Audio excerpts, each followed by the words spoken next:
नमस्ते साथियों। गांव सरकार की 146वीं कड़ी में आज मैं आपसे बातचीत कर रहा हूँ। और आज से, जैसा कि मैंने कहा था कि आज से हम ग्राम पंडितों के बारे में बात करेंगे। पिछले कड़ी में मैंने आपको बताया था कि भारत के संविधान में जो ग्राम पंचायत को अधिकार दिए गए हैं वो अनुसूची 11 में 29 विभाग दिए गए हैं ग्राम पंचायत को। और उसमें 29 विभाग में सबसे पहला विभाग था कृषि विभाग। तो मैंने सोचा था कि आज जो शुरुआत करेंगे ग्राम पंडित कृषि से शुरू करेंगे और उसके बाद एक के बाद एक जितने 29 विभाग हैं उनके बारे में चर्चा करेंगे कि ग्राम पंडितों का क्या दायित्व होगा और कैसे ग्राम पंडित कौन है, कैसे है, क्या करेंगे, कौन ग्राम पंडित बनेगा, ये सारी बातें हम बताएं।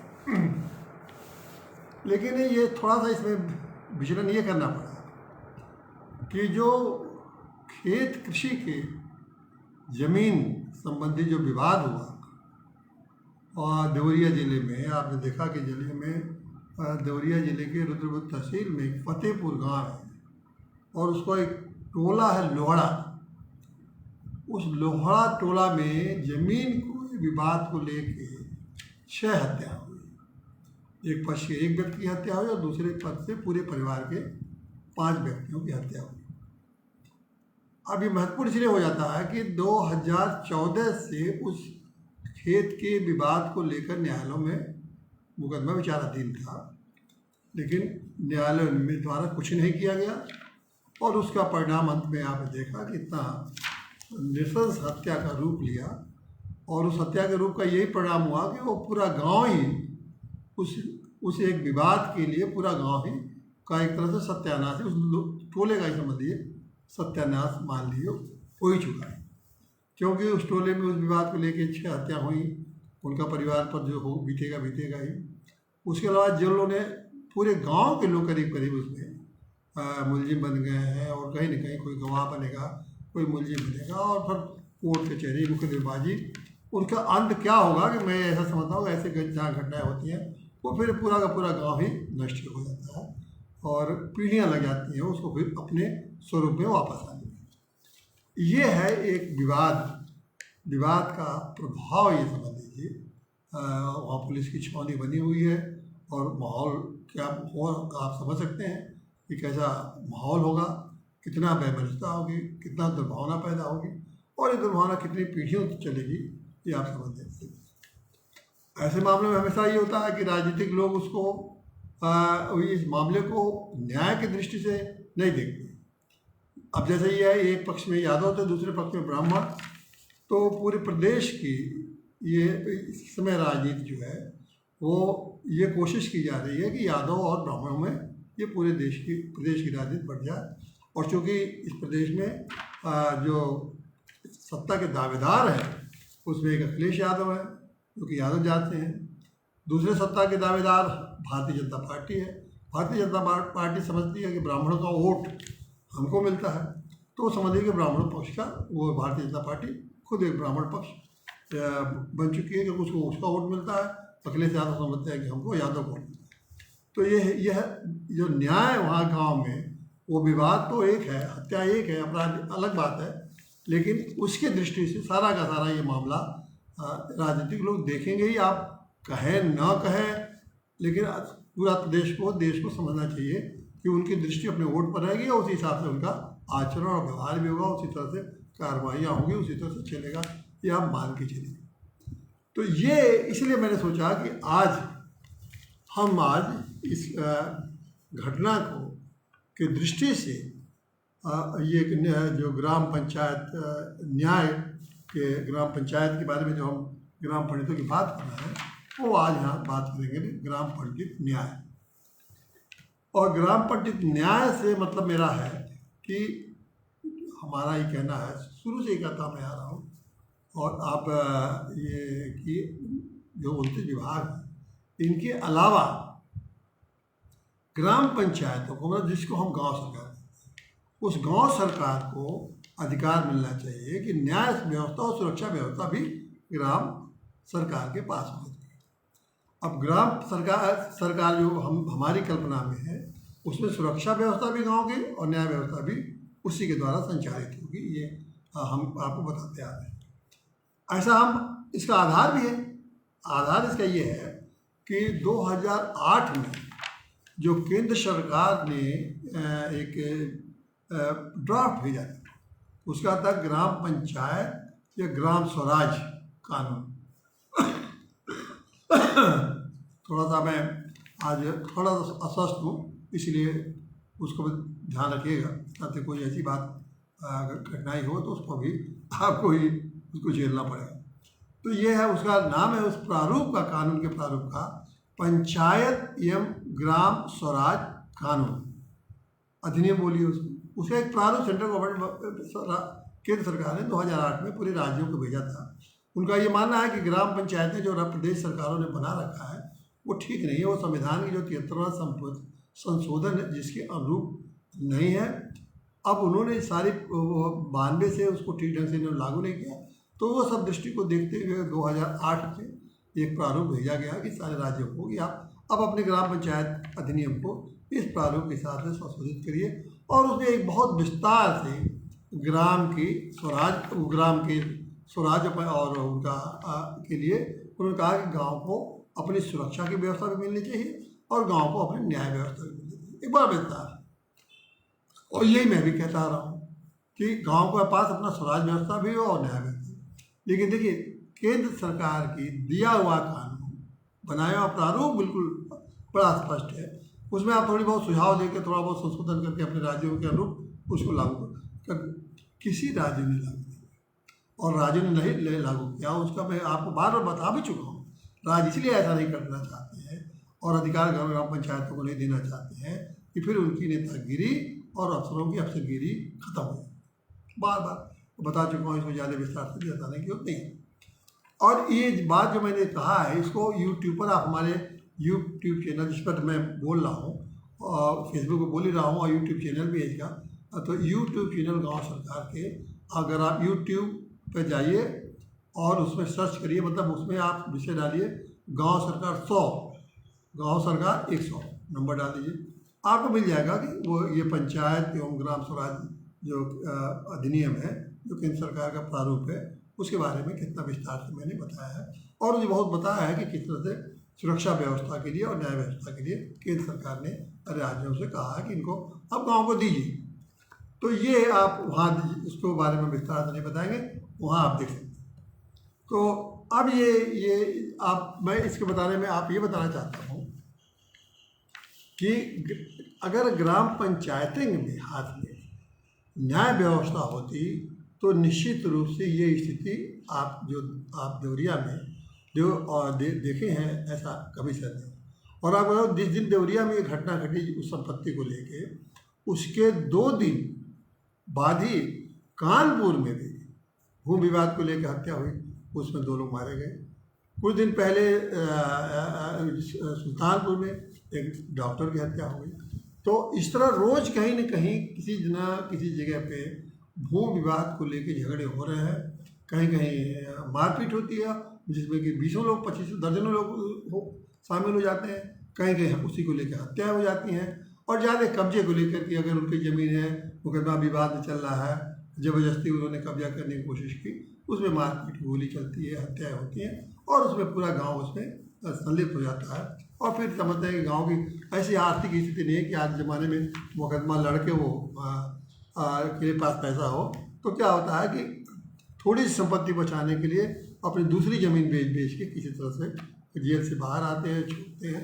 एक पूरा जीवन ही उनकी समाप्त हो जाता है और परिवार की शिक्षा दीक्षा सब खत्म हो जाती है। फिर वो चक्र में ऐसे फंस जाते हैं कि गरीबी से कभी निकल ही नहीं पाते। तो ये हो रहा है। लेकिन चूँकि ये जैसा मैंने कहा कि देवरिया वाला मामला तो है, इसलिए बहुत चर्चा में आ गया, क्योंकि यहाँ यादव और ब्राह्मणों का मामला था और राजनीतिक उसके दोनों पक्ष उसका फ़ायदा लेना चाहने की कोशिश निश्चित कर रहे होंगे। तो ऐसी इसलिए समाचार पत्र ने सोचा कि और इसमें जब समाचार पत्र ऐसे मामले हैं जहाँ दोनों तरफ से 2 पक्षकार और भी पक्षकार मजबूत हों, तो उसको बड़ी चर्चा में ला देते हैं और उसी का परिणाम है कि बहुत ज़्यादा चर्चा में। लेकिन आप ये कल्पना करिए कि अगर जैसा मैं पंचायत अपना इनका ग्राम सरकार होती तो न्याय व्यवस्था होती। और आप सभी जानते हैं कि एक सिद्धांत है, झगड़े का दर गांव में बड़ा प्रचलित है ना, ये सब जानते हैं जमीन झगड़े का बहुत बड़ा जड़। वो कहते ही हैं कि जर जोरू और गुलाम, जर जोरू और जमीन, ये दो तीन है। जर मतलब संपत्ति, जोरू मतलब स्त्री, और ये जमीन मतलब आपकी कृषि भूमि, अचल संपत्ति जो भी है, यही झगड़े की जड़ है। और गांव में अस्थायी रूप से तीनों है, अब जर जोरू और जमीन। तो अब ये झगड़े की जड़ तो सभी को मालूम है। तो ये जब झगड़े की जड़ है तो इसकी वजह से व्यवस्था भी होनी चाहिए। बिना इसकी व्यवस्था अगर नहीं करेंगे, इसके विवाद को ख़त्म करने की कोशिश नहीं करेंगे तो ख़त्म तो होगा ही होगा। तो ये कहना कि ऐसी घटना नहीं होगी और इस घटना का ये हो गया है और फिर नहीं होगा, ऐसा ये तो संभव ही नहीं। लगातार होती रह रही हैं, होती रहेंगी। शासन को, तंत्र को या व्यवस्था के तंत्र को इतना ही करना है कि कैसे इसको रोका जाए। और रोकने के लिए आप सभी जानते हैं, एक कहावत है कि निप इन द बट, अंग्रेजी में कहा जाता है कि निप इन द बट मतलब सिर उठाते ही कुचल देना। सिर उठाते ही कुचल देना ऐसा नहीं। सिर उठाने का मतलब कि जैसे ही कोई समस्या पैदा हो उसको समाप्त कर दें। लेकिन अब हमारे यहाँ जो व्यवस्था है न्याय की, अब आपने न्याय की व्यवस्था बना रखी है। विवाद जो आज अब जर जोरू गुलाम, जर जोरू और ज़मीन की जो जिस मैं आप बात कर रहा हूँ, उसी को जो हमारी न्याय व्यवस्था है देश की, उसमें उन्होंने उसको तीन भाग कर दिया। सिद्धांत वही है, उससे जुड़ा हुआ तीन भाग कौन है? एक तो जमीन से, कृषि योग्य जमीन है उससे संबंधित जो विवाद है उसके लिए उन्होंने एक राजस्व न्याय व्यवस्था बनाई है, उसको बोलते हैं राजस्व न्याय व्यवस्था, जो कि कृषि संबंधित तमाम जमीन और उससे संबंधित चीज़ों से जुड़ी हुई है।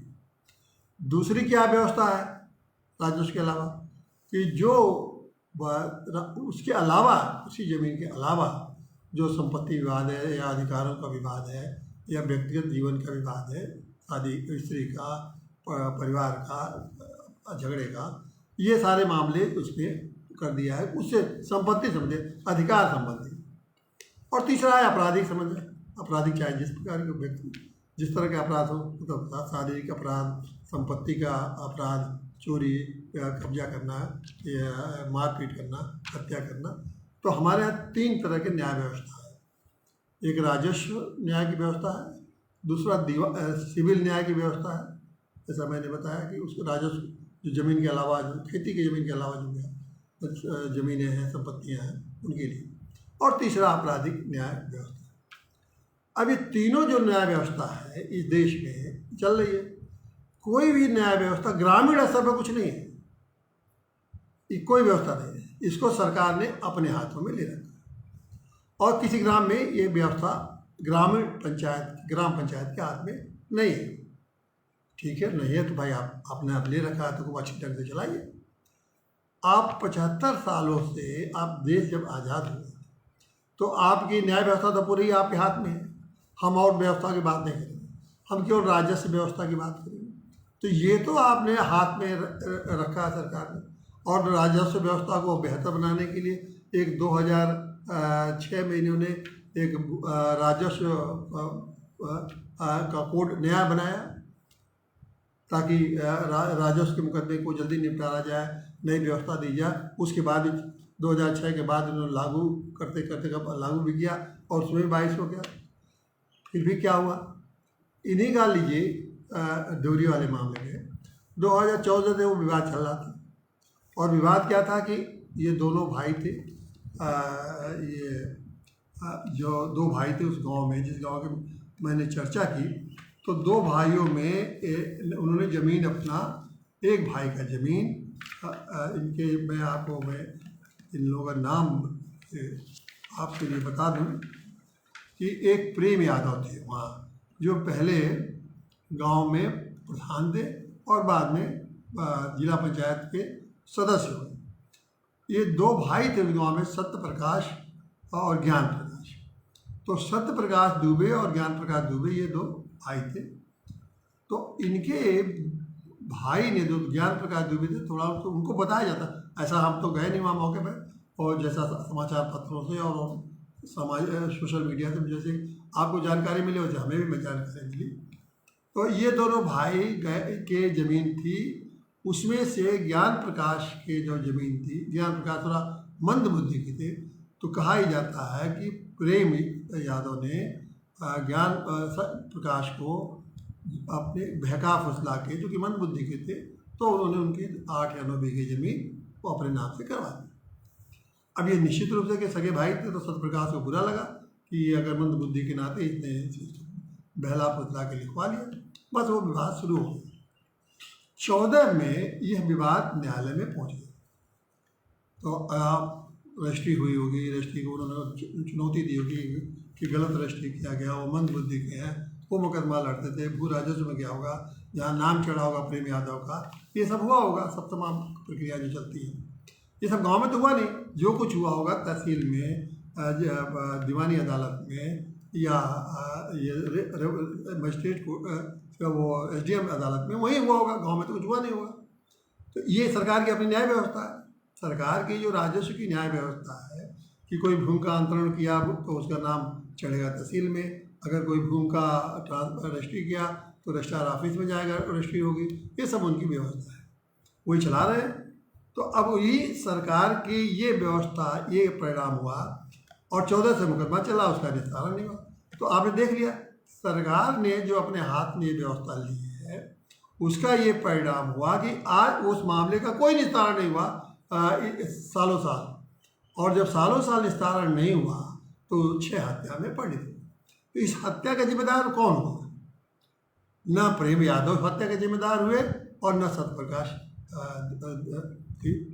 दुबे जिम्मेदार हुए। जिम्मेदार तो इस सरकार ने, जिसने न्याय व्यवस्था को, राजस्व व्यवस्था को अपने हाथ में लिया, वो लिए। और सरकार का मतलब जब मैं कहता हूँ कि सरकार के जितने भी अधिकारी इस मुकदमे से संबंध रखते हैं, और जितने भी नेता इर्द गिर्द में रहे होंगे, जहाँ कि प्रेम प्रकाश यादव ने सिफारिश की होगी, फ़ोन कराया होगा, जितने अधिकारी से मिले होंगे, जिसको उन्होंने किसी तरह से प्रभावित किया होगा, उसी तरह ये सारे लोग आए, जितने जज जो है कचहरी में होंगे, जिन लोगों ने ये मुकदमा सुन रहे होंगे, ये सारे के सारे लोग तो जिम्मेदार, यही तो सरकार के तंत्र है। सरकार इन्हीं के भरोसे तो अपना ये न्याय व्यवस्था चला रही है, तो ये सारे के सारे जिम्मेदार होंगे। और जब से ये विवाद पैदा हुआ, तब से लेके हत्या तक जितनी भी कार्रवाइयाँ हुई, या उपेक्षा हुआ, या इसको ध्यान नहीं दिया गया, ये सारे के सारे लोग जिम्मेदार हुए। तो जिम्मेदार तो ये है। और आप राजनीतिक लोग इनकी जिम्मेदारी को ध्यान आकर्षित न करके आपको ये बता रहे हैं कि ये यादवों को और ब्राह्मणों का ये आपस में संघर्ष है, तो उनको तोड़ लेना है। तो ये देखिए, इनकी दुष्टता देखिए राजनीतिक पार्टियों में कि वो किस तरह से ध्यान में ले जा रहे हैं। एक ऐसी व्यवस्था जो फेल है, जिसमें भ्रष्टाचार है, जिसके नाते इस अधिकारियों और उनके कर्मचारियों और नेताओं के भ्रष्टाचार के नाते जिसका जो उद्गम हो रहा है, उसका उस पर ध्यान नहीं देंगे, बल्कि दिशा को मोड़ते जाएंगे।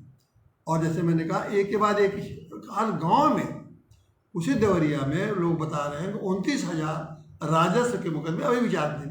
ये सब एक तरह से मुहाने पर बैठे हुए हैं, और उस 29,000 जो मुकदमे विचाराधीन है, उसमें कितने में अपराध हो चुके हैं, भले हत्या न हुई, लेकिन किस स्तर तक पहुंच चुके होंगे, किस दिन रात जो उसके पक्षकार होंगे, किस तरह से द्वेष से, घृणा से, आपराधिक भावना से प्रेरित हो रहे होंगे।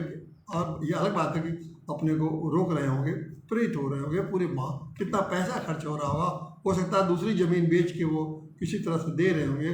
कोई लड़का रोजी रोटी कर रहा होगा, वो बेचारा अपना पेट काट के मुकदमेबाजी में लगा रहा होगा। और ये सब के सब जिम्मेदार कौन है? ये इस देश के जो न्याय व्यवस्था राजस्व की बनाई गई, ये नेताओं और अधिकारियों द्वारा जो बनाई गई है, ये जिम्मेदार। लेकिन उधर कोई ध्यान आकर्षित करेगा नहीं। अब अभी हाल में आपने सुना कि अगर मुख्य सचिव ने जब ये घटना घटी, तो इन्होंने एक फरमान जारी किया, उत्तर प्रदेश के मुख्य सचिव महोदय ने फरमान जारी कर दिया कि नवंबर तक सारे विवाद खत्म कर दिए। अगर इनके फरमान से, आप देखिए ये चीफ मुख्य सचिव है, अगर इनके फरमान से आदेश होता, कितने मुख्य सचिव आए और कितने आके फरमान जारी कर गए होंगे, और आगे फरमान जारी करके अगर जिन फरमानों से अगर ये जारी हो, मुकदमा दर्ज होता तो ख़त्म हो जाते न्याय व्यवस्था, ये सारे विवाद तो कभी कब पैदा ही नहीं होते। अभी तो ये घटना घटी तो फरमान जारी हो गया। अरे इस फरमान से अब वो क्या करेंगे अधिकारी, इसका दुष्परिणाम देखिए। अब जल्दी जल्दी पकड़ो उनको, दिखाओ, वो कागज लाओ, ये बनाओ, सब जो विवाद है, जितने विचाराधीन मुकदमे उनका निस्तारण करेंगे। निस्तारण में कभी किसी पक्ष को बुलाएंगे, कभी नहीं बुलाएंगे, कोई आएगा नहीं आएगा, नोटिस चस्पा करेंगे वो भी नहीं आएगा। और स्थिति ये होगी कि ये जितने 29,000 मुकदमे हैं, ये समझिए कि 50,000 में बदल जाएंगे, क्योंकि जैसे ही मुख्य सचिव का हटेंगे और उसके बाद अधिकारी फिर दूसरे कामों में लग जाएंगे। अभी 30 नवंबर तक इसी में रहेंगे, फिर दूसरे कामों में लग जाएंगे, और फिर ये मुकदमे फिर कोई न्याय प्रक्रिया तो होंगे नहीं, जल्दीबाजी में सब होंगे। और जब जल्दीबाजी में होंगे तो उसके ऊपर जो असली अदालत है, उसके बाद हाई कोर्ट है, फिर सुप्रीम कोर्ट है, सब लोग जो पीड़ित होगा वो जाएगा ही। अभी समझ लीजिए 29,000 जो अभी लंबित है, ये हो जाएंगे 50,000। फिर वो 50। अब जो इन लोगों की इस व्यवस्था से, इस जल्दीबाजी से जो कुछ शांति मिलती, शायद मिल भी जाती धीरे धीरे, किसी को तेज करते, वो और अशांति में पूरा प्रदेश को झोंक अपना रास्ता पकड़ लेंगे लोग। मुख्यमंत्री और सचिव जो भी आते हैं थोड़े दिन के लिए अपना झोंक के लोगों को बर्बादी में झोंके, और फिर वो अपना रास्ता पकड़ लेंगे। उसके अलावा देखिए अभी क्या हो रहा है कि अब इतने दिनों बाद कब इसने मुकदमा जमीन पर कब्जा किया, कब क्या किया। अब बुलडोजर वाला सिस्टम चल गया बाबा ने। 50 साल पहले अगर किसी ने अगर ज़मीन कब्जा ले ली, अधिकारियों को खिलाया पिलाया, कभी बुलडोजर नहीं हुआ, कागज़ भी अपने नाम से एंट्री भी करा लिया, खसरा भी एंट्री करा, सब चल रहा है, कहीं रोक टोक नहीं। 50 साल बाद पता लग रहा है कि साहब ये तो इन्होंने गलत ज़मीन पर कब्जा कर लिया, बुलडोजर पहुँच के गिरा दे रहा है।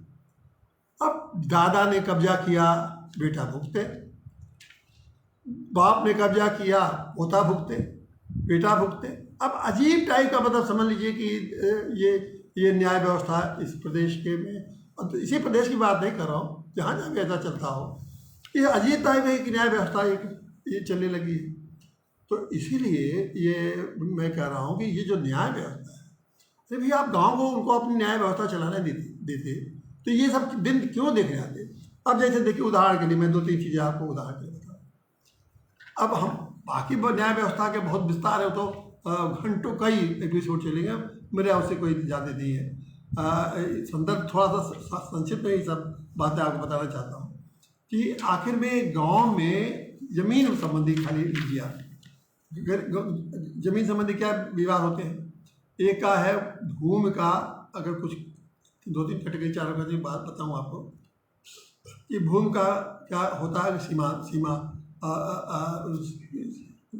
नापना, मतलब। और दूसरा क्या है, वरासत का मामला होता है। तीसरा है वो समझ लीजिए कि नामांकन होता है। चौथा बंटवारा होता है, फिर भूमि का स्थानांतरण होता है। अब यह बताइए कि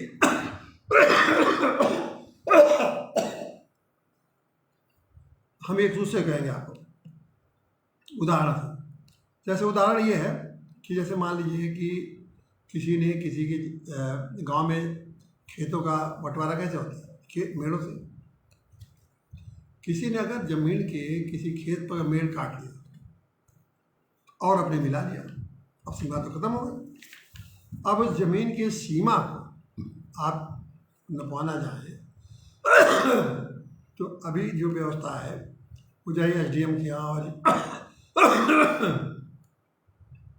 माफ करिएगा उसमें कहा था आज मैं थोड़ा स्वस्थ हूँ,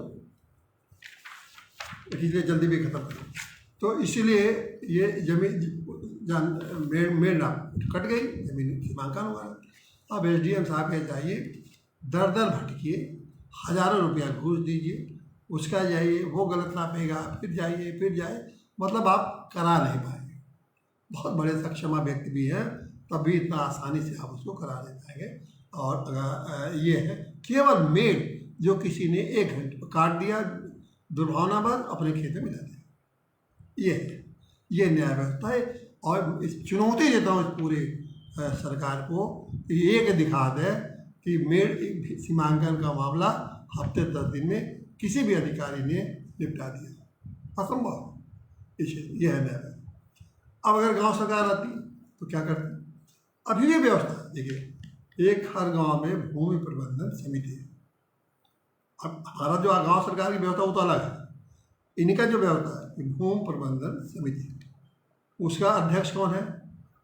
प्रधान, ग्राम प्रधान है। और सचिव कौन है? लेखपाल। गाँव को पता ही नहीं कि लेखपाल गांव का सचिव है। उस समझते हैं लेखपाल जो है गांव का अफसर है और जमीन का अफसर, जमीन का मालिक। जैसे भले आप मालिक हो लेकिन समझता है वो मालिक। अगर आज की यही व्यवस्था मान लें, लेकिन आज की व्यवस्था में उन्होंने अधिकार दिया नहीं है, तब बना हुआ है। SDM साहब के पास जाइए, वहाँ दरखास्त दीजिए, वो नोटिस देंगे, वो लेखपाल बुलाएंगे। अरे मतलब क्या क्या हो। तो अगर वो मान लीजिए कि अगर भूमि का है कटा हुआ, आज किसी ने दरखास्त दिया, गाँव सरकार आती, आज दरखास्त दिया कि साहब हमारा उन्होंने काट दिया, पूरा वो गांव सरकार की जो अपनी न्याय व्यवस्था होती है इसके बारे में हम आपको बता चुके हैं।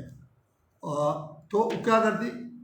ठीक है, दिया, मौके पहुँचे, देखा, सारे लोग अपना जो सदस्य होते न्यायालय के वो रहते, लेखपाल रहता, जो भी उसका सचिव रहता, और सारे लोग वहाँ के गाँव के लोग रहते, देखते भाई कटा हुआ, वहीं मेल का मेल लगा के कागज पर दस्तखत कर देते।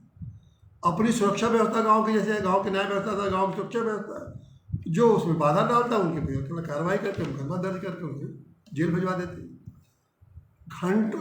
मतलब आज अगर दरखास्त हो सकता उसी दिन, और नहीं तो दूसरे दिन, और मेल खड़ी हो जाती और सर्टिफिकेट मिल जाता, उसकी फोटोग्राफी हो जाती, वीडियो को अपलोड कर देते, DM PM को जिसको भेजता हो। इस पूरे न्याय प्रक्रिया को उन्होंने जो किया उसका वीडियोग्राफी करके और भेज देते। फिर 2 मिनट में, जब इस तरह से 2-2 मिनट में न्याय होने लगता तो किसी की हिम्मत होती कि किसी एक का मेड एक लाइन कटे और उनको जुर्माना कर देते। इतना जुर्माना कर देते ताकि आइंदे से उनके लिए एक प्रमाण हो जाता कि भैया मेड हम काटेंगे तो जितना फ़ायदा नहीं हुआ उससे ज़्यादा हमको भुगतान करना पड़ेगा। तो ये न्याय व्यवस्था कितना आसान है, इससे कल्पना करिए, इससे ज़्यादा सहज कोई न्याय व्यवस्था हो जाती है। और वही मैं कह रहा हूँ कि ये भी है कि अब बेईमानी वो करते, आप यही कहेंगे ना, बोलो बेईमानी करते, मिल मार के जात बात अगर रहेंगे, अरे वो सब वीडियोग्राफी वहाँ होगी, पहले से कैमरे लग जाएंगे, सारा वीडियोग्राफी होगा, पूरा वो गांव भी देख रहा है, और वहीं से बैठ कर कलेक्टर साहब भी देखना चाहे तो कलेक्टर साहब देखना चाहे, मुख्यमंत्री देखना चाहे मुख्यमंत्री देखें, प्रधानमंत्री को देखना हो प्रधानमंत्री भी देखेंगे गाँव में किस तरह से न्याय व्यवस्था एक मेड़ को लेके चल रही है। खत्म हो जाता है, किसी को कोई आपत्ति नहीं, और वही मुहर लगता है, टप्पा लगता है, अपना कराते चले जाते। उसी तरह से आप विरासत का देखिए, अगर किसी परिवार में कोई मर गया तो उसकी ज़मीन मर गया, बजाय सब गांव जानता है मर गया, सब अंत्येष्टि में गए। अब उसके बच्चे हैं, कोई विवाद है नहीं, 2 बच्चे हैं, उनका दोनों का नाम दर्ज हो गया, पत्नी है पति के नाम दर्ज हो गया।